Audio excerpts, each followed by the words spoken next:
Hello guys, எல்லாருக்குமே வணக்கம். களம் காவல் அப்படின்ற ஒரு படத்துடைய ஸ்டோரி ரிவ்யூ தான் பார்க்க போறோம். போன வருஷத்துடைய ஒன் ஆஃப் த பெஸ்ட் மலையாள மூவின்னு இதை சொல்லலாம். இப்ப இந்த படம் தமிழ் டப்பிங்கோடைய OTT-ல அவைலபிளா இருக்குங்க. இப்ப இந்த கதையில என்ன இருக்குன்றத வீடியோக்குள்ள போய் பார்த்தலாம். இன்னும் லைக் கொடுக்கலன்னா ஒரு சின்ன லைக்கோட உள்ள வாங்க. நான் கவின், நீங்க பாக்குறது நம்மளோட பிலிம் பை. படத்துடைய ஆரம்பத்திலேயே நம்ம ஹீரோவான ஸ்டான்லி அப்படின்ற ஒரு நபரை காமிக்கிறாங்க. 2005ல நாகர்கோயில்ல நடக்கிற மாதிரி தான் ஆரம்பிக்குது. நம்ம ஹீரோ ஸ்டான்லிக்கு ஒரு அன்பான குடும்பங்க, ஒரு அழகான மனைவி, 2 பசங்க. அப்படி இவங்க எல்லாரும் உட்காந்து டிவி பார்த்துட்டு இருக்க அப்ப நம்ம ஹீரோக்குமே அவரோட மொபைலுக்கு ஒரு போன் கால் வருதுங்க. குமார் அப்படின்ற ஒரு நம்பர்ல இருந்து தான் வருது. அவருமே இந்த போன் காலை அட்டன் பண்ணிட்டு நான் மனைவி கிட்டையும் பசங்க கிட்டையும் உடனடியா வெளியே போற வேலை இருக்குன்னு சொல்லிட்டு அங்க இருந்து கிளம்புறாரு. அப்படி அவரோட கார்ல ஒரு லேடியோரோ அவர் போயிட்டு இருக்கிற மாதிரி காட்டுறாங்க. அப்பதான் தெரியுது அந்த குமார்ன்ற நேம்ல அவர் ஒரு பொண்ணுடைய பேரை தான் சேவ் பண்ணி வச்சிருக்காருங்க. அப்படி அந்த லேடியோட தான் கார்லயும் போறாரு. அங்கதான் அந்த லேடி இவருடைய கள்ள காதலின்ற மாதிரி தெரிய வருது. அவங்க 2 பேரும் பிளான் பண்ணி பக்கத்துல இருக்கிற ஒரு லாட்ஜிலையும் ரூம் எடுத்திருக்காங்க போல. அந்த ரூம்ல ஒன்னா இருக்கதா இப்ப இவரு கூட்டிட்டும் போறாரு. அந்த லேடி கிட்ட ஹீரோ கூடிய விரைவில் என் மனைவிய விவாகரத்து பண்ணிட்டு திருமணம் பண்ணிக்கிறதா பிராமிஸ் பண்ணிருப்பாருங்க. அதை நம்பிதான் அந்த லேடி இப்ப லாட்ஜுக்கு வந்திருப்பாங்க. அப்படி அந்த லாட்ஜுக்குள்ளேயும் காமிக்க நம்ம ஹீரோ அப்படியே பெட்ல சாஞ்சபடி அந்த லேடியோட இங்க டிவிலயுமே ஒரு நியூஸ் வருது. சொந்த அண்ணனே ஆதரிச்சதுனால தான் தங்கச்சிய போட்டு தள்ளிட்டு ஜெயிலுக்கு போயிட்டாருன்ட்டு. இதை பாக்குற அந்த லேடிக்கும் எப்படி ஒருத்தரால இப்படி எல்லாம் கொலை பண்ண முடியுது, இதெல்லாம் எவ்வளவு கொடூரமான விஷயம்ன்ற மாதிரி கேட்க, ஆனா ஹீரோ அது என்ன கொடூரமான விஷயம், அது உலகத்திலேயே ரொம்ப அழகான விஷயம். எது அழகான விஷயமா, நீங்க சொல்றதெல்லாம் பார்த்தா நீங்களே நிறைய பேரை போட்டு தள்ளிருப்பீங்க போல இருக்கே அப்படின்ற மாதிரி அவங்க சிரிச்சுக்கிட்டே விளையாடிக்கிட்டே கேட்பாங்க. ஹீரோவுமே ஆமா நான் நிறைய கொண்டிருக்கேன், நேத்து ஒரு எலிய கொன்ன, கொசுவை போட்டு தள்ளிருக்கேன், ஏன் என்ன கடிக்க வந்த பாம்பை கூட நான் அடிச்சிருக்கேன். நான் இதுல எல்லாம் கிடைக்காத சுகம் மனுஷங்களை போட்டு தள்ளுறதுல தான் எனக்கு கிடைச்சது. நான் நிறைய பேரை நிறைய பொண்ணுங்களை போட்டு தள்ளிருக்கேன் அப்படின்ற மாதிரியும் சொல்றாரு. அப்போ என்னையும் கொன்றுவீங்களா அப்படின்ற மாதிரி அந்த லேடியுமே கேட்க, உன்னை கொல்றதுக்கு தான் இந்த லாஜிக்கே கூட்டு வந்திருக்கேன் அப்படின்ற மாதிரி ஹீரோ சொல்றாரு. எப்படி பண்ணுவீங்க, என் கழுத்துல இந்த ஷாலை போட்டு அப்படியே கட்டி இறுக்கமாக்கி என்ன போட்டு தள்ளிடுவீங்களா அப்படின்ற மாதிரி கேட்க, ஏன் என்னால பண்ண முடியாதான்னு சொல்லி அந்த ஷாலையும் போட்டு இறுக்கமா இப்ப கழுத்தை நெரிக்கிறாரு. இதெல்லாம் அந்த லேடி இவர் விளையாட்டுக்கு தான் சொல்றாரு அப்படின்ற மாதிரி நினைச்சுதான் இப்படி பேசி பேசி எவ்வளவு தொலைவு வந்திருப்பாங்க. ஆனா உண்மையாலேயே நம்ம ஹீரோ அங்க சாதாரண ஆள் இல்ல, அவர் இந்த படத்தோட ஹீரோவே இல்ல, அவரு தான் வில்லன்ற மாதிரி அங்க தெரியுதுங்க. அவரோட வாழ்க்கையில ரிஸ்க் எடுக்கணும். அப்படி ரிஸ்க் எடுத்து இப்படி ஒரு நபரை போட்டு தள்ளினா அதுல அவருக்கு ஒரு சுகம் கிடைக்கும். அப்படி ஒரு மோசமான சைக்கோ தான் இது வரைக்கும் ஹீரோன்னு சொன்ன நம்ம படத்துடைய வில்லனான ஸ்டான்லி. இப்ப அந்த பொண்ணு இறந்து போனதுக்கு அப்புறம் அவங்களுடைய பிணத்தையும் ஒரு பெட்டியில போட்டு தன்னோட கார்லயும் எடுத்து வச்சுக்கிட்டு ஒரு இடத்துல வந்து டிஸ்போஸ் பண்ணிடுவாருங்க. இது எல்லாமே ஒரு உண்மை சம்பவத்தை அடிப்படையா வச்சுதான் எடுத்திருக்காங்க. இப்ப இந்த படத்துடைய கதை 2012க்கு வருதுங்க.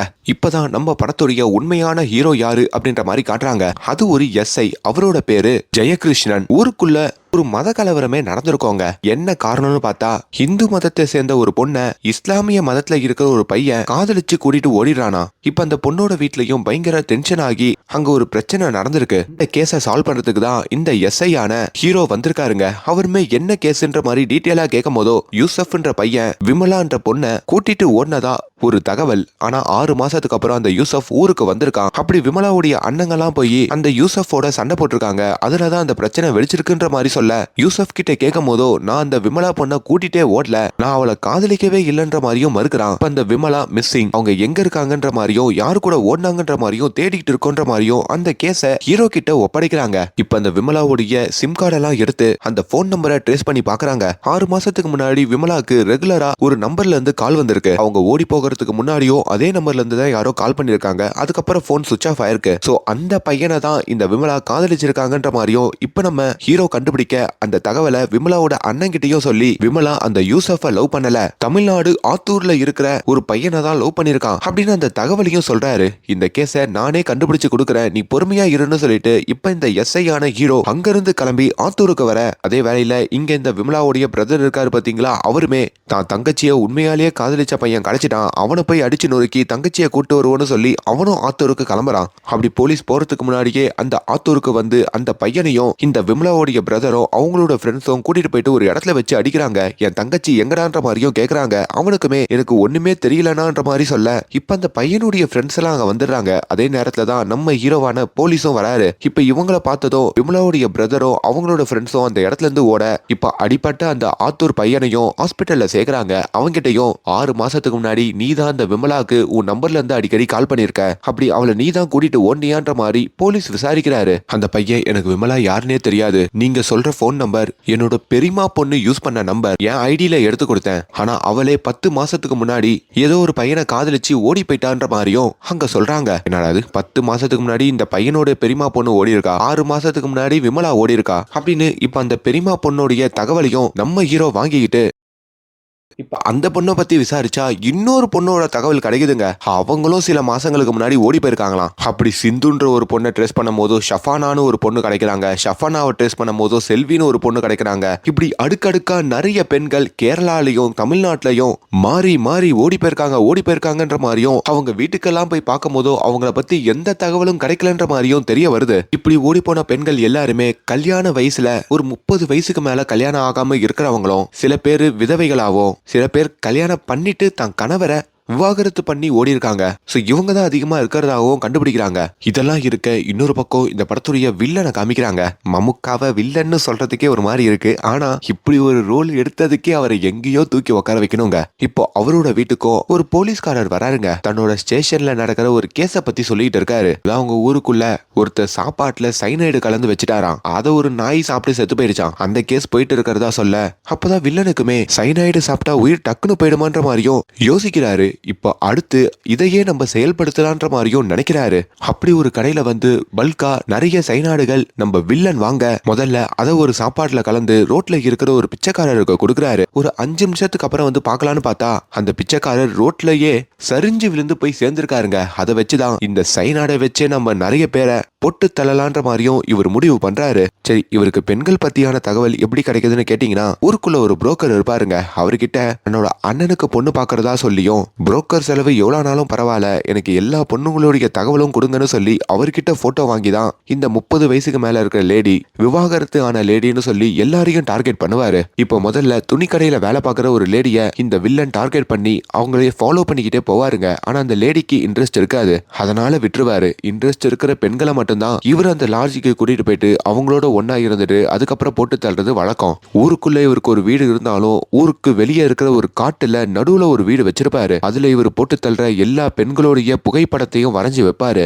அப்படி ஒரு டைரி முழுக்க நிறைய பெண்களோட புகைப்படம் இருக்குங்க. அப்படி சாமிக்கு மாலை போட்டிருக்க ஒரு பொண்ணையும், அப்புறம் தமிழ்நாட்டுல ஒரு லேடி பஸ்ல போயிட்டு இருப்பாங்க. ரொம்ப ஏஜ் ஆகி இன்னும் திருமணம் ஆகல போல. இப்ப அவங்களையும் ஏமாத்திட்டு இருக்காரு. கட் பண்ணா இப்ப பஸ் ஸ்டாண்ட்ல உட்காந்தபடி இன்னொரு லேடியோடையும் அவர் கடலை போட்டுட்டு இருக்காரு. அப்படி சர்ச்சில் ஒரு பொண்ணு, கோயில்ல ஒரு பொண்ணு, இப்படி பல பெண்களை இவர் ஏமாத்தி அவங்களால லாட்ஜுக்கு கூட்டு போயிட்டு ஒன்னா இருந்துட்டு அதுக்கப்புறம் சாப்பாடு சாப்பிடலான்னு சொல்லி ஒரு 8-9 மணிக்கு பக்கத்துல இருக்கிற கடைக்கு கூட்டிட்டு வந்து அங்க சாப்பிடவும் வச்சுட்டு மூளை செலவே செய்வாரு. அதாவது நம்ம ரொம்ப நாளாவே காதலிக்கிறோம், ஒன்னாவும் இருக்கிறோம், நம்ம திருமணம் பண்ணிக்க போறோம் தான், ஆனா அதுக்குள்ள நீ பிரெக்னன்ட் ஆயிடக்கூடாதுல, அதனால அதை நிப்பாட்டத்துக்கு நான் உனக்கு ஒரு மாத்திரை கொடுக்குறேன், அதை இப்பயே போட்டுக்கோன்னு சொல்லி மெடிக்கல் ஷாப்ல மாத்திரை வாங்குற மாதிரி நடிச்சு இவர் சைனாடு வச்சிருப்பாரு பாத்தீங்களா. அதை இவர் கூட்டிட்டு வர அந்த பெண்கள் கிட்ட கொடுத்துருவாருங்க. இந்த மாத்திரை போட்டா லைட்டா தலை சுத்துற மாதிரி இருக்கும். பஸ் ஸ்டாண்ட்ல பப்ளிக் பாத்ரூம் இருக்குல்ல, அதுக்குள்ள போய் இந்த மாத்திரை போட்டுட்டு ஒரு 5 நிமிஷம் உட்காந்துட்டு வெளியே வா அப்படின்னு சொல்லி நிறைய பெண்களை உள்ள அனுப்புவாரு. அவங்களும் அந்த மாத்திரையை சாப்பிடுவாங்க.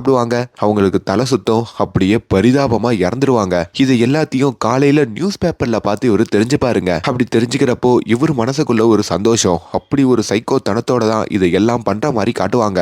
இப்ப கதை மறுபடியும் நிகழ்காலத்துக்கு வர அந்த போலீஸ்காரரை காமிக்கிறாங்க. அவருமே சரோஜா அப்படின்ற மாதிரி இன்னொரு லேடிய பத்தியான தகவல் கிடைச்சி தமிழ்நாடு பார்டருக்கு வராரு. அப்படி அந்த வீட்டு கதவை தட்டினா அங்க ஒரு பையன் வெளியே வராங்க. சரோஜான்றது என்னோட அம்மா தான், அவங்களுக்கு கொஞ்ச நாளா உடம்பு சரியில்லை, வீட்டுல தூங்கிட்டு இருக்காங்க அப்படின்னு சொல்ல, இல்ல தம்பி, உங்க அம்மாவுடைய நம்பருக்கு ஒரு சில மாசங்களுக்கு முன்னாடி ஒருத்தர் கிட்ட இந்த அடிக்கடி போன் வந்திருக்கு அப்படின்னு கேட்க, இல்ல சார், 1 வருஷத்துக்கு முன்னாடியே அந்த சிம்மும் போனும் தொலைஞ்சு போயிடுச்சு சார், போன் சின்ன போன் அப்படின்றதுனால கம்ப்ளைண்ட் கொடுக்காம விட்டுட்டோம். மேபி அதை யாருன்னா மிஸ்யூஸ் பண்ணிருக்கலான்ற மாதிரியும் சொல்ல இப்ப போலீஸும் அங்க இருந்து ஒரு சந்தேகத்தோடய கிளம்புறாங்க. அண்ட் நம்ம வில்லன் இருக்காரு பாத்தீங்களா, அவர் ஆக்சுவலி இந்த பெண்கள் எல்லாம் எப்படி தெரியுமா ஏமாத்துவாரு. இவர் இதுக்கு முன்னாடி ஒரு பொண்ணை ஏமாத்திருப்பாரு பாத்தீங்களா, அவங்களுடைய போனை ஆட்டைய போட்டு அவங்களோட நம்பர்ல இருந்து புதுசா ஏமாத்த போற அந்த பெண்கள் கிட்ட பேசுவாரு. அப்படி விமலான்னு சொல்லி ஓப்பனிங்ல ஒரு பொண்ணு காணாம போனாங்கன்னு சொல்லி தேடுவாங்கல்ல, அவங்களோட மொபைல்ல இருந்து இப்ப இந்த வில்லன் புதுசா ஒரு பொண்ணுக்கு பேசியிருக்காரு போல. அதையுமே இப்ப போலீஸ் கிட்ட ஒரு தகவல் கிடைக்குது. தமிழ்நாட்டிலையும் கேரளாலையும் இந்த கேஸ் மாறி மாறி நடக்கிறதுனால தமிழ்நாட்டுல இருக்கிற ஒரு போலீஸ்காரரை உங்களுக்கு உதவியா கொடுக்கறேன்னு சொல்லியும் அங்க கமிஷனரே இங்க நம்ம ஹீரோக்கு ஒரு போலீஸ உதவியா அனுப்ப இப்ப அந்த போலீஸ பாக்குறதுக்கு தான் தமிழ்நாடு கண்ட்ரோல்ல இருக்கிற ஒரு ஸ்டேஷனுக்கு நம்ம ஹீரோ வந்திருக்காரு. அப்படி அந்த ஸ்டேஷனுக்கு வந்து பார்த்தா இப்ப ஹீரோக்கு உதவி பண்றதா போலீஸா போட்டிருக்காங்களே, அந்த போலீஸ் யாரு தெரியுமா, அது வேற யாரும் இல்ல நம்ம வில்லனான ஸ்டான்லி தாங்க. அவரு சும்மா மாசா என்ட்ரி கொடுத்து ஒன்னும் கவலைப்படாதீங்க சார், நம்ம எப்படின்னா அந்த குற்றவாளியை கண்டுபிடிச்சலான்னு சொல்லி இப்ப போலீஸ் கூடவே இருந்துகிட்டு இவர் இப்ப குற்றமும் பண்ணிக்கிட்டு அதை மாட்டாதபடியும் போலீஸ் என்னெல்லாம் கண்டுபிடிக்கிறான்னு கேட்டு தெரிஞ்சுக்கிறாரு.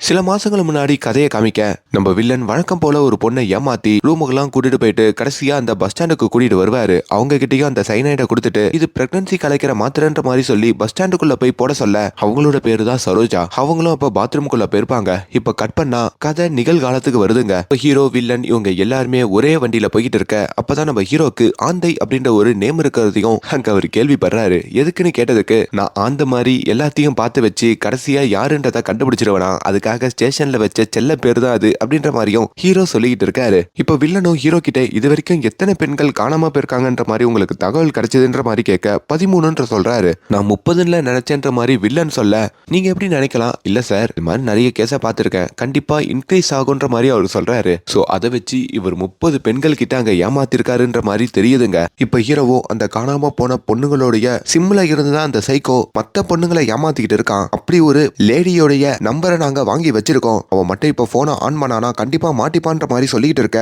இங்க வில்லனுமே இவங்க சொல்றதை பார்த்து பயந்து போறாரு. ஒரு வேலை இருக்கிறதா சொல்லி அந்த வண்டியில இருந்து இறங்கி அவர் பாக்கெட்ல ஒரு போன் வச்சிருப்பாருங்க. அந்த போனையுமே அங்க குப்பை தொட்டியில உடைச்சு போட்டுட்டு சிம் கார்டையும் தூக்கி போட்டுட்டு போயிடுறாரு. இப்போ திருநன்றபுரம் பஸ் ஸ்டாண்ட்ல இவங்களுக்கு ஒரு பொண்ணுடைய பாடி கிடைக்குதுங்க. அதை ஆராய்ச்சி பண்ணி பார்க்கும் போதோ அவங்களுக்கு சைனாய்டு கொடுத்ததாகவோ அப்படி கொடுக்கறதுக்கு முன்னாடி அந்த பொண்ணோட யாரோ ஒன்னா இருந்ததாகவோ அங்க சொல்றாங்க. இப்போ ஹீரோ ஹேண்டில் பண்ற இந்த கேஸ் எல்லாம் வெளியே தெரியாம மீடியாவுக்கு தெரியாம தாங்க பண்ணுவாரு.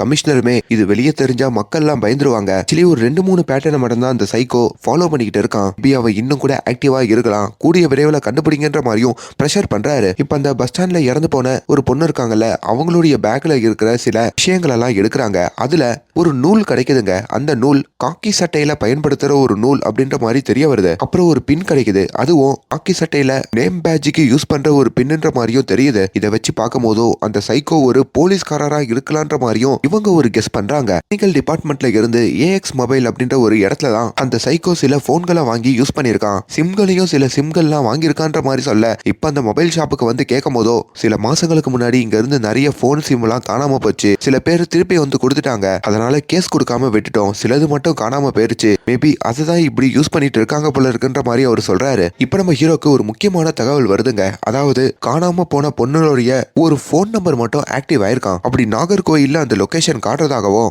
அங்க அவரு சொல்றாரு. இப்ப நம்ம ஹீரோ உடனடியா ஒரு டீமை கூப்பிட்டுக்கிட்டோம் நாகர்கோயிலுக்கு வர. அங்கேயும் அங்க ஆக்டிவா இருக்கிற அந்த போன் நம்பருக்கு கால் பண்ணி பாக்குறாரு. அந்த வீட்டுக்குள்ள அந்த போன் அடிக்கிற மாதிரி சவுண்ட் கேக்குதுங்க. அப்ப உள்ளதான் அந்த சைக்கோ இருக்கணும்னு சொல்லி அந்த வீட்டு கதவை தட்டினா அந்த வீட்டுல இந்த வில்லனுடைய மனைவி இருக்காங்கல்ல, அவங்க வந்து கதவை திறக்கிறாங்க. சார் ஆக்சுவலி நாங்க மேல் வீட்டுக்காரங்க, இல்ல எங்க ஃப்ரெண்ட் இருக்காங்க, அவங்கள பார்க்க தான் வந்திருக்கேன்னு சொல்லிட்டு இப்ப அந்த வீட்டுடைய ஹவுஸ் ஒய்ஃபையும் கூப்பிட அப்படி ஒரு லேடி வராங்க. என்ன வேணும் சார்ன்ற மாதிரி கேட்க இந்த வீட்டுக்குள்ள ஒரு போன் அடிக்கிற சவுண்ட் கேட்டது, அதை பார்க்க முடியுமான்ற மாதிரியும் இந்த ஹீரோ கேக்குறாரு. இப்ப மறுபடியும் ஒரு போன் பண்ணி பார்த்தா அங்க ஒரு கட்டிலுக்கு அடியில இருந்து தான் அந்த போன் அடிக்குதுங்க.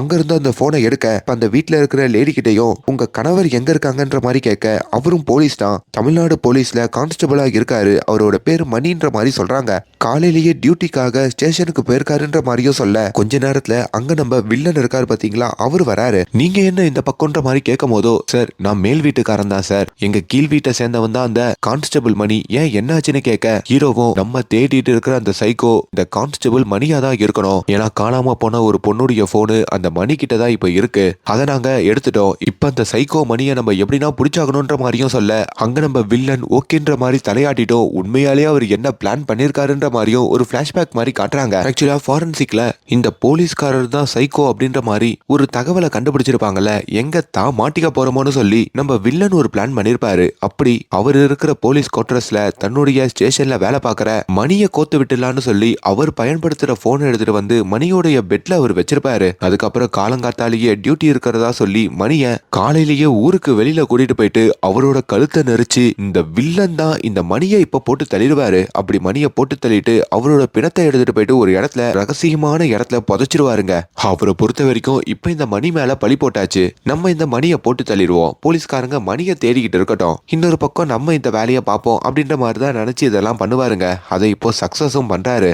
இங்க இந்த போலீஸ்காரரான ஹீரோ இருக்காரு பாத்தீங்களா, அவருமே கமிஷனர் கிட்ட வந்து, சார் அந்த சைக்கோ மணி இப்படி பல பெண்களோட வாழ்க்கையில விளையாடி அவங்களெல்லாம் போட்டு தள்ளுறது ஒரு அடிக்ஷன் தான் சார், எங்க வீட்டுல ஒரு எலி வந்தது, அந்த எலியை நான் ஒரு நாள் போட்டு தள்ளிட்டேன், அதுக்கப்புறம் நிறைய எலிகளை பார்க்கும் போதெல்லாம் எனக்கு கொல்லணுன்ற மாதிரி தான் ஒரு ஆசை இருந்தது, சோ அது மாதிரி அவனுக்கு மனுஷங்களை பார்த்தா போட்டு தள்ளணுன்ற மாதிரி ஒரு ஆசை இருக்கு, அதுவும் ஒரு அடிக்ஷன் தான் இப்படின்ற மாதிரி இந்த சைக்கோ பத்தி ஹீரோ கமிஷனர் கிட்ட சொல்ல சொல்ல நம்ம வில்லன் இருக்காரு பாத்தீங்களா, அவரு மறுபடியும் நிறைய பெண்களை பாக்குற மாதிரியும் அவங்களெல்லாம் இதே பேட்டர்ன்ல போட்டு தள்ளிட்டே இருக்கிற மாதிரியும் தான் காட்டுறாங்க.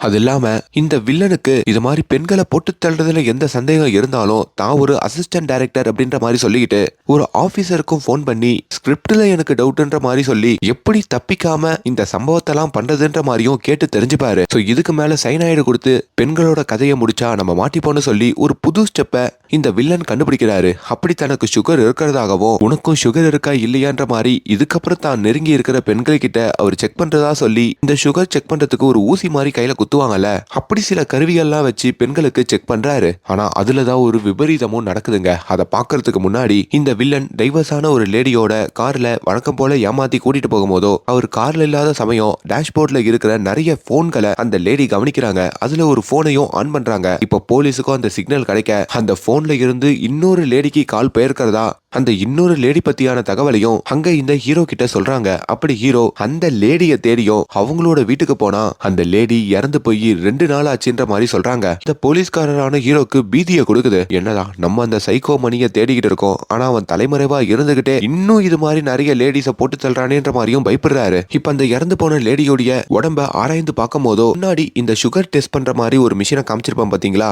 அது மூலயமா இந்த வில்லன் ஒரு பயங்கரமான வேலையை பார்த்திருக்காருன்ற மாதிரி தெரியுது. ஆக்சுவலி அசிஸ்டன்ட் டைரக்டர்னு சொல்லி இவர் ஒருத்தருக்கு போன் பண்ணி பேசுவார்ல, அவரு தான் தப்பிக்காம இருக்கிறதுக்கு இப்படி ஒரு மருந்தை யூஸ் பண்ணி, அதாவது விஷம் மாதிரி ஒரு மருந்தை யூஸ் பண்ணி அதை இந்த சுகர் டெஸ்ட் பண்ற கருவியில பிக்ஸ் பண்ணி கூட சில பேரை போட்டு தள்ளலான்ற மாதிரி ஒரு ஐடியா கொடுத்திருப்பாரு. அதை தான் இப்ப இங்க இவரு செயல்படுத்திருக்காரு. அதுவும் டெஸ்ட் பண்ணவனெல்லாம் அவங்க போய் சேர மாட்டாங்க, அதுக்கு கொஞ்சம் டைம் எடுத்துக்குமா. ஒரு 3-4 நாளுக்கு அப்புறம் தான் அந்த விஷம் உடல் முழுக்க ஏறி பெண்கள் பரிதாபமா இறந்து போவாங்களாம். இதெல்லாம் வச்சு அந்த கிரிமினல் எவ்வளவு டேஞ்சர் ஆனவன்ற மாதிரியோ இவர் அப்படியே பயந்துகிட்டே இருக்காரு. இப்ப ஹீரோ இந்த தகவலை கண்டுபிடிச்சதெல்லாம் அவரோட டீம்ல இருக்கிற நம்ம வில்லனே இருக்காருல, அவருக்கே கால் பண்ணி சொல்லிடுறாருங்க. அந்த நேரத்துல வில்லன் இன்னொரு லேடியை ஏமாத்தலான்னு வந்திருப்பாரு. என்னடா புதுசா ஒரு டெக்னிக்கை ஃபாலோ பண்ணோம், அதுவும் தெரிஞ்சிருச்சேன்ற மாதிரி அவருக்கு பிரஷர் ஆகி அவரு கூட்டிட்டு வந்த லேடி கிட்டையும் என் மனைவி எனக்கு கால் பண்ணிட்டா, நான் வீட்டுக்கு போனோன்னு கிளம்புறாரு, உங்களுக்கு டைவர்ஸ் ஆச்சுன்னு சொன்னீங்களேன்ற மாதிரி அந்த லேடி கேட்க, அப்படி சொன்னாதானே நீ என் கூட வருவ, அதான் பொய் சொல்லிட்டேன் அப்படின்னு சொல்லி அந்த லேடியோடைய உறவையே முறிச்சுக்கிட்டு அங்க இருந்து வில்லன் போறாரு. இப்போ ஒரு முக்கியமான கட்டம் வருது. இப்ப நம்ம வில்லன் இருக்காருல, அவரு சித்ரான்னு சொல்லி ஒரு பெண்கிட்டையும் பேசிக்கிட்டு இருக்காரு. அந்த சித்ராக்கு ஆல்ரெடி திருமணமாகி கணவர் இறந்திருப்பாரு. இப்ப அவங்களுக்கு ஒரு பொண்ணு இருப்பாங்க போல, அவங்களை எப்படியோ ஆசை வார்த்தையெல்லாம் பேசி இப்ப லவ் பண்ண வச்சுட்டாரு. இப்ப எப்படின்னா அவங்கள இந்த லாஜிக்கு கூப்பிடணும், அதுக்கான பிளானை தான் வில்லன் பேசி அவங்கள கன்வின்ஸ் பண்ணிக்கிட்டு இருக்காரு. ஏன் என் கூட லாஜிக் வர்றது உனக்கு பிடிக்கலையான்ற மாதிரி கேட்க, பிடிக்கலாம் இல்ல, லாஜிக் வந்தா என்ன ஆகுன்னு எனக்கு தெரியும், என் பொண்ணு இருக்காதா யோசிக்கிறேன்ற மாதிரி சொல்ல, சீக்கிரமா கல்யாணம் பண்ணிக்க போறோம், உன் பொண்ணு என்னோட பொண்ணு மாதிரி தானேன்ற மாதிரிலாம் கன்வின்ஸ் பண்ணி இப்ப அந்த சித்ராவையும் நம்ம வில்லன் ஒத்துக்க வைக்கிறாரு. இங்க இந்த போலீஸ்காரரான ஹீரோக்குமே எவ்வளோ இந்த கேஸ பத்தி தகவல் கண்டுபிடிச்சாலும் ஏதோ ஒரு இடத்துல வந்து முடிஞ்சிருது. அந்த சைக்கோ மணியை நம்ம கண்டுபிடிக்கவே முடியலையேன்ற மாதிரி யோசிக்கும் போது தான் அவருக்கு இன்னொரு ஞாபகம் வருது. ஓப்பனிங்ல சரோஜான ஒரு லேடியை தேடி தமிழ்நாடு பார்டருக்கு வந்திருப்பாரு. ஒரு பையன் கூட வந்து பேசியிருப்பாரு. மறுபடியும் அந்த பையனை வந்து பாக்குறாரு. எனக்கு இன்னொரு முக்கியமான தகவல் கிடைச்சிருக்கு. சரோஜான்றது உங்க அம்மாவே இல்ல, அது உன்னோட தங்கச்சி. 6 மாசத்துக்கு முன்னாடி உன் தங்கச்சி கிட்ட தான் ஒரு மர்ம நபர் அடிக்கடி போன் பண்ணி பேசியிருக்கான். கடைசியா ஓடி போறதுக்கு முன்னாடி அந்த மர்ம நபர் கூட அவ அதே நம்பர்ல கொஞ்ச நேரம் பேசிட்டு தான் போனை சுவிட்ச் ஆஃப் பண்ணிட்டு ஓடி போயிருக்கா. செஞ்சு உண்மைய சொல்லு, இப்போ உன் தங்கச்சி எங்க இருக்கா? அவ இன்னும் காணுமா? சொல்லுன்ற மாதிரி கேட்க அப்பதான் அவருமே அம்மான்ற மாதிரி ஒத்துக்கிறாரு. அது என் தங்கச்சி நம்பர் தான். அவ ஒரு பையனோட ஓடி போக போனது உண்மைதான். ஆனா ஓடி போகல, அவ திரும்பி வந்துட்டா. ஏன்னு கேட்டதுக்கு அந்த பையன் தன்னை ஏமாத்திட்டதா சொன்னான். அதுக்கப்புறம் அவரை மறந்துட்டு இப்ப இன்னொருத்தரை திருமணம் பண்ணிக்கிட்டு அவ வாழ்க்கையை நிம்மதியா வாழ்ந்துட்டு இருக்கா. அவளை நீங்க டிஸ்டர்ப் பண்ண கூடாதுன்னு சொல்லிதான் அது என் அம்மாவுடைய நம்பருன்ற மாதிரி நான் பொய் சொன்னேன். தயவு செஞ்சு அவளை டிஸ்டர்ப் பண்ணாதீங்க சார்ன்ற மாதிரி கேட்க என்னால அவ வாழ்க்கையில பாதிப்பு அடையாது. அவ கணவர்கிட்ட நான் எதுவும் சொல்ல மாட்டேன். அவகிட்ட மட்டும் சில விஷயங்களை நான் கேட்டுக்கிறேன்னு சொல்லி இப்ப நேரா அந்த சரோஜாவை வந்தும் இந்த போலீஸ்காரங்க பாக்குறாங்க. சரோஜாவும் உங்களுக்கு என்ன வேணும்? என் கணவர் வீட்டுக்கு வர நேரம், எனக்கு முன்னால காதல்லாம் இருந்ததுன்னு தெரிஞ்சா அவர் கண்டிப்பா என் கூட பிரச்சனை பண்ணுவாருன்ற மாதிரி சொல்ல நாங்க சீக்கிரமா இதை கேட்டுட்டு கிளம்பிடுறோம். ஆக்சுவலி அன்னைக்கு என்ன ஆச்சு? நீங்க எதுக்கு 6 மாசத்துக்கு முன்னாடி உங்களோட காதலனை பிரிஞ்சிங்கன்ற மாதிரி கேட்க நாங்க ஒன்னா லாட்ஜுக்கு போனோம். அங்க ஒன்னாவும் இருந்தோம். அதுக்கப்புறம் நான் பிரெக்னென்ட் ஆக வாய்ப்பு இருக்குன்னு சொல்லி அவர் என் கையில ஒரு மாத்திரையை கொடுத்துட்டு இதை போட்டா பிரெக்னென்ட் ஆக மாட்டேன்ற மாதிரியும் சொன்னாரு. ஏன் ஆனா என்ன பிரச்சனை? நம்ம கல்யாணம் தானே பண்ணிக்க போறோன்ற மாதிரி நான் அவர்கிட்ட கேட்டேன். இல்ல இப்போதைக்கு என்கிட்ட காசு இல்ல, கல்யாணத்துக்கு அப்புறம் காசு சேர்த்துட்டு பிளான் பண்ணிக்கலாம்னு சொன்னாரு. ஆனா எங்க அம்மாவுடைய இன்சூரன்ஸ் பணம் என்கிட்ட இருந்தது. அதனால பாத்ரூம் குள்ள போயிட்டு அந்த மாத்திரையை நான் தூக்கி போட்டுட்டேன். சர்ப்ரைஸா அதை வெளியே வந்து அவர்கிட்ட சொல்லலாம்னு பார்த்தா வெளியே அவரையும் காணோம். அவர்கிட்ட கொடுத்துட்டு போன என்னோட பேக் எல்லாத்தையும் அவர் எடுத்துட்டு போயிட்டாரு. அப்பதான் அவர் என்னை ஏமாத்திருக்காரு. என் பேக்ல இருக்க பணத்தெல்லாம் தூக்கிட்டு போற ஒரு ஆளுன்ற மாதிரி எனக்கு புரிஞ்சுது. இப்ப இன்னொருத்தரை திருமணம் பண்ணிக்கிட்டு சந்தோஷமா வாழ்றன்ற மாதிரியா அவங்க சொல்ல அப்பதான் இந்த போலீஸுமே அவர் சாதாரண திருடன் இல்ல, அவன் பயங்கரமான சைக்கோ. உன்கிட்ட கொடுத்தது மாத்திரை இல்ல, சைனாய்டு. நல்ல வேலை நீ அதை போடல, தப்பிச்சிட்டன்ற மாதிரியும் சொல்றாங்க. இதுல இவங்க கதிகலங்கி போக இப்ப அந்த மணி இருக்காரு பாத்தீங்களா, அதை இவங்க கூட கண்டுபிடிச்சிருப்பாங்களே, அந்த மணியோட போட்டோவையும் காமிச்சு உன்னை ஏமாத்துன அந்த சைக்கோ இவன் தானே அப்படின்ற மாதிரி அந்த பொண்ணு கிட்ட கேக்குறாங்க. ஆனா அவங்க இல்லன்ற மாதிரி தலையாட்ட போலீஸ்காரங்களுக்கும் தூக்கி வாரி போடுது. என்னடா இது, இவன் தான் இது எல்லாத்துக்கும் காரணம்னு பார்த்தா இவ இல்லன்னு சொல்றாளே, அப்ப நம்ம தப்பான நபரா தேடிக்கிட்டு இருக்கோம். அப்ப அந்த உண்மையான நபர் எப்படி இருப்பான்ற மாதிரி கேட்கும் போதோ அவரோட போட்டோ என்கிட்ட இல்ல, எனக்கு அவரை அடையாளம் மட்டும் தான் காமிக்க முடியும்னு சொல்றாங்க. இப்ப போலீஸ்காரங்களும் அங்க இருந்து கிளம்ப அப்படியே அவங்க கிளம்பி கொஞ்ச நேரத்திலேயே நம்ம வில்லன் இருக்காரு பாத்தீங்களா, அவரு இந்த சரோஜாவுடைய அட்ரஸை தேடி கண்டுபிடிச்சு அங்க வந்துடுறாரு. சரோஜாவையும் மிரட்டுறாரு. நம்ம காதலிச்ச உண்மையெல்லாம் உன் கணவர்கிட்ட சொல்லிடுவேன், அதுக்கப்புறம் உன்னையும் எதனா பண்ணிடுவேன்ற மாதிரி மிரட்டி இப்ப போலீஸுக்கு கால் பண்ணி நீங்க வீட்டுக்கு வந்துட்டு போன விஷயம்லாம் என் கணவருக்கு தெரிஞ்சிருச்சு, தயவு செஞ்சு இதுக்கப்புறம் இந்த கேஸ் விஷயமா வீட்டுக்கு வராதீங்க,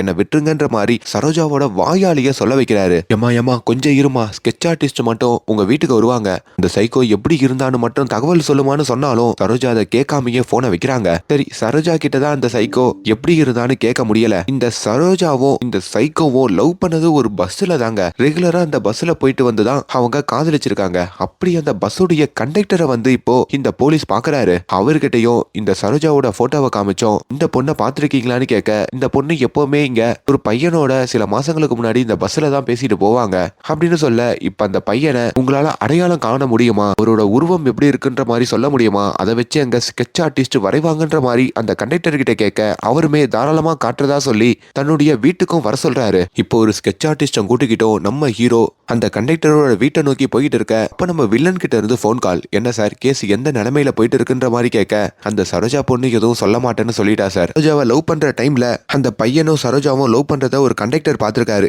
அவர் அந்த பையனை அடையாளம் காமிக்கிறதா சொல்லியிருக்காரு. அதான் ஸ்கெட்ச் ஆர்டிஸ்டோட அவர் வீட்டுக்கு போயிட்டு இருக்கன்ற மாதிரி சொல்ல வில்லனுக்கு பீதி ஆகுது. எங்க நம்ம மாட்டிக்க போறோம்னு சொல்லி அங்க இன்ஸ்பெக்டருக்கும் கால் பண்ணி ஒரு முக்கியமான கேஸ்க்கு போறேன், எனக்கு அதுக்கு துப்பாக்கி ப்ரொடக்ஷன் தேவைன்னு சொல்லி ஒரு துப்பாக்கியும் எடுத்துக்கிட்டு ஒருவேளை நம்மளை கண்டுபிடிச்சா அங்கேயே இந்த கண்டக்டரையும் எஸ்ஐயையும் போட்டு தள்ளிலான்ற மாதிரி தான் அவர் பிளான் பண்ணிருப்பாரு. இங்க அந்த கண்டக்டரை விட்டோம் நம்ம ஹீரோ வரைஞ்சிக்கிட்டு இருக்காரு. அப்படி வரைய ஒரு கடத்துல இப்ப நம்ம வில்லனும் அந்த வீட்டுக்கு வந்து சேர்றாரு. வில்லன் வரத்துக்குள்ளேயே அங்க வரைஞ்சு முடிச்சிடுறாங்க. அப்படி அந்த சைக்கோ எப்படி இருப்பான்ற உருவத்தையும் இப்ப நம்ம வில்லன் கிட்ட காமிக்க நல்ல வேலைங்க. அங்க நம்ம வில்லனுக்கு பதிலா வேற ஒருத்தருடைய அந்த கண்டக்டர் சொல்லியிருக்காரு போல. இப்ப வில்லனும் நிம்மதி பெருமூச்சு விட்டு அப்படியே கேஷுவலா உட்கார்றாரு. இப்ப அங்க இருக்கிற எல்லாருக்கும் அந்த கண்டக்டர் காஃபி கொடுக்க நம்ம வில்லனை பார்த்தோம் உங்களை எங்கேயோ பார்த்த மாதிரியே இருக்கேன்ற மாதிரி சொல்றாரு. ஒரு வேலை ஞாபகம் வந்துருச்சோன்னு சொல்லி நான் இந்த ஊருக்காரது தான், அப்பப்போ நான் இந்த பக்கம் தான் வந்துட்டு போவேன், அப்படி பார்த்திருப்பீங்கன்ற மாதிரியும் சமாளிக்கிறாரு. இப்ப அந்த கண்டக்டர் புதுசா வரைஞ்சு கொடுத்தவர் தான் அந்த உண்மையான சைக்கோன்னு சொல்லி இவங்களும் எல்லாருக்கும் ஃபேக்ஸ் பண்ணி அந்த போட்டோவை எல்லா சீட்லயும் ஒட்டி அந்த சைக்கோவை தேடிட்டு இருக்க இப்ப நம்ம வில்லன் பயங்கர ஃப்ரீ ஆயிடுறாருங்க. நம்ம இன்னும் இதை எல்லாத்தையும் சுதந்திரமா பண்ணலாம் அப்படின்ற மாதிரி அவர் ஆல்ரெடி சித்ரான்ற ஒரு லேடிய லாட்ஜுக்கு முன்னாடி கூப்பிட்டுருப்பார்ல, அந்த பிளானையும் செயல்படுத்த ஆரம்பிக்கிறாரு. இங்க சித்ராவும் இந்த வில்லன் நம்மள உண்மையா தான் காதலிக்கிறாரு, கல்யாணம் பண்ணிக்க போறாரு அப்படின்ற ஒரு நம்பிக்கையில தான் பொண்ணு கிட்ட அம்மாக்கு இன்னைக்கு நைட் டியூட்டி இருக்கு, அம்மா காலையில தான் வீட்டுக்கு வருவேன், நீ சமத்தா பாட்டியோட படுத்துக்கோன்னு சொல்லியும் அங்க இருந்து கிளம்பி இப்ப நம்ம வில்லனோட அவங்க ஒரு லாட்ஜுக்கு வராங்க.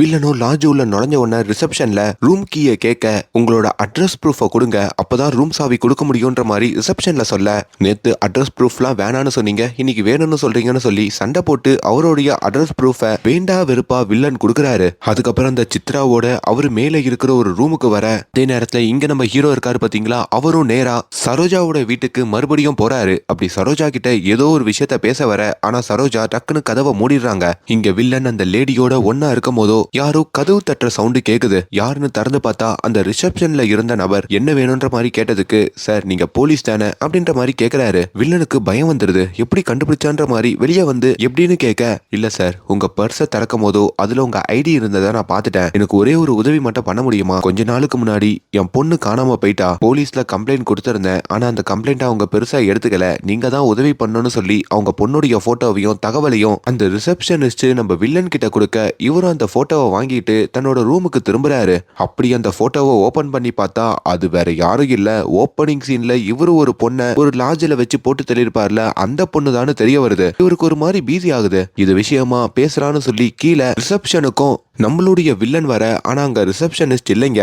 அப்ப அந்த ஹோட்டலுக்கு இந்த படத்துடைய ஹீரோவான அந்த போலீஸ்காரர் வராருங்க. அவரையும் வில்லன் பாக்குறாரு, வில்லனும் போலீஸ்காரரை பாக்குறாரு. ரெண்டு பேருக்குமே ஷாக்கு. என்ன இந்த பக்கம்ன்ற மாதிரி வில்லன் கேட்க, அந்த போலீஸ்காரரும் ஒரு கேஸ் விஷயமா வந்தேன், நீங்க என்ன இந்த பக்கம்ன்ற மாதிரி வில்லன் கிட்ட அவர் கேக்குறாரு. நானும் ஒரு கேஸ் விஷயமா தான் வந்தேன், மேல ரூம்ல சிஐ இருக்காரு, லேட்டா போனா கத்துவாரு, நான் மேல போறேன் அப்படின்னு அங்க இருந்து கிளம்ப. அப்பதான் இந்த ஹீரோவுமே ஆக்சுவலி நம்ம தேடிக்கிட்டு இருந்த அந்த சைக்கோ கேஸுக்கு எனக்கு சொல்யூஷன் கிடைச்சிருச்சு, உண்மையான சைக்கோ யாருன்ட்டு நான் கண்டுபிடிச்சிட்டேன், அவருடைய வரைபடம் இந்த பேப்பர்ல இருக்குன்ற மாதிரியும் அந்த பேப்பரை இப்ப வில்லன் கிட்ட கொடுக்க, வில்லனும் அந்த பேப்பரை எடுத்துக்கிட்டு அப்படியே மேல போறாரு. அப்பதான் அதை ஓபன் பண்ணி பார்த்தா அதுல தன்னுடைய போட்டோ இருக்குங்க. அதாவது நம்ம வில்லனான மம்முக்காவோட போட்டோ இருக்கு. அது இல்லாம இவர் எப்பவுமே ஒரு பாட்டை பிளே பண்ணிட்டு தான் நிறைய பெண்களை போட்டு தள்ளுவாரு. அந்த பாட்டையும் அந்த போலீஸ்காரர் பிளே பண்ணிக்கிட்டு இருக்க மம்முக்கா கன்ஃபார்ம் பண்றாரு. அவ்வளவுதான், நம்மளோட சுயரூபத்தை பத்தி அவன் தெரிஞ்சுக்கிட்டான் போல, கண்டுபிடிச்சிட்டான் போலன்ற மாதிரி அங்கேயே அந்த சுகர் டெஸ்ட் பண்ற ஊசியை எடுத்துட்டு வந்து அதுக்குள்ளதான் அந்த விஷத்தை கலந்திருப்பாரு. அதை இந்த ஹீரோ மேல போட்டு அவனை போட்டு தள்ளிடலான்ற மாதிரியும் பக்கத்துல வர, அப்பதான் நம்ம ஹீரோ எப்படி இதை கண்டுபிடிச்சிருப்பாருன்ற மாதிரியும் காட்டுறாங்க. ஆக்சுவலி அந்த கண்டக்டர் அன்னைக்கு அடையாளம் சொல்லி வரைஞ்சிருப்பாரு பாத்தீங்களா, அதுல உண்மையாலேயே அவர் அடையாளம் சொல்லி வரைஞ்சது நம்ம வில்லனுடைய முகத்தை தாங்க. அதை பார்த்து ஹீரோ அப்பவே கண்டுபிடிச்சிருப்பாரு, ஷாக் ஆயிருப்பாரு. இருந்தும் வில்லன் வரத்துக்குள்ள அங்க இன்னொருத்தருடைய முகத்தை வரைய வச்சு அங்க வேற ஒருத்தர் தான் அப்படின்ற மாதிரி வில்லனை நம்ப வச்சிருப்பாரு. அதுக்கப்புறம் வில்லனையே அவர் ஃபாலோ பண்ணிருப்பாரு. அப்பதான் அவரு சில பெண்களோட எல்லாம் பேசுறத கண்கூடா பார்த்திருப்பாரு. அதுக்கப்புறம் வில்லனுக்குன்னு ஒரு தனி வீடு இருக்கும் பாத்தீங்களா, அந்த வீட்டுக்கும் வந்து சில விஷயங்கள் எல்லாம் ஆராய்ச்சி பண்ணி பார்க்க, அதுல நிறைய பெண்களுடைய புகைப்படத்தை அவரு டைரியில வரைஞ்சு வச்சிருக்கிறதெல்லாம் பார்த்து கன்ஃபார்ம் பண்ணுவாரு. அதுல நம்ம ஹீரோவோட புகைப்படமும் இருக்குங்க. அண்ட் அட்லாஸ்ட் நம்ம சரோஜாவோட வீட்டுக்கு நம்ம ஹீரோ வந்திருப்பாருல, இப்ப சரோஜா கிட்ட நம்ம வில்லனுடைய போட்டோவை காமிச்சு உன்னை ஏமாட்டினது இவன் தானேன்ற மாதிரி கேட்க, அவங்களும் ஆமான்னு சொன்னதுக்கு அப்புறம் தான் 100% கன்ஃபார்ம் பண்ணி இப்ப நம்ம வில்லன் இந்த சித்ராவை ஏமாத்ததெல்லாம் இவர் ஃபாலோ பண்ணிட்டு கரெக்டா ரூமுக்கு வரும்போதோ அங்க ரிசப்ஷனிஸ்டா ஒருத்தரை போட்டிருப்பார்ல, அதுவே போலீஸ்ல இருக்கிற ஒரு ஆளு தாங்க. அப்படி பிளான் பண்ணி இப்ப இந்த ரூம்ல வச்சு நம்ம வில்லனை கையும் கலவமா பிடிக்கிறாரு. அங்க ஒரு பயங்கரமான சண்டை நடக்குதுங்க. அந்த சண்டையோட முடிவுல ஒரு ராடை எடுத்து நம்ம வில்லனோட மண்டையிலேயே அடிச்சு அவரை மயக்கமடைய வைக்க, இப்போ வில்லனுடைய பாடியையும் தூக்கிட்டு வந்து இவரோட கார் டிக்கில போட்டு, இப்படி தாண்டா எத்தனையோ பெண்களை நீ போட்டு தள்ளின, நீ எல்லாம் உசுரோடையே இருக்கக்கூடாதுன்னு சொல்லிட்டோம். இப்ப நம்ம ஹீரோ அந்த கார்ல இருந்து கிளம்புற மாதிரியும், ஆனா அந்த காருடைய டிக்கி கொஞ்ச நேரத்திலேயே ஓபன் ஆகிற மாதிரியும் இந்த படத்தோட கதையும் முடிகிற மாதிரியும் காட்டுறாங்க. ரொம்ப வித்தியாசமான ரொம்ப தரமான ஒரு படங்க. இப்ப இந்த படம் ஓடிடிலேயே அவைலபிளா இருக்கு. ரொம்ப மஸ்ட் வாட்ச் மூவிங்க. கண்டிப்பா பாருங்க. அண்ட் மேலும் இந்த மாதிரியான வீடியோஸை தொடர்ந்து பார்க்கறதுக்கு நம்மளோட சேனலை சப்ஸ்கிரைப் பண்ணுங்க. Thank you so much.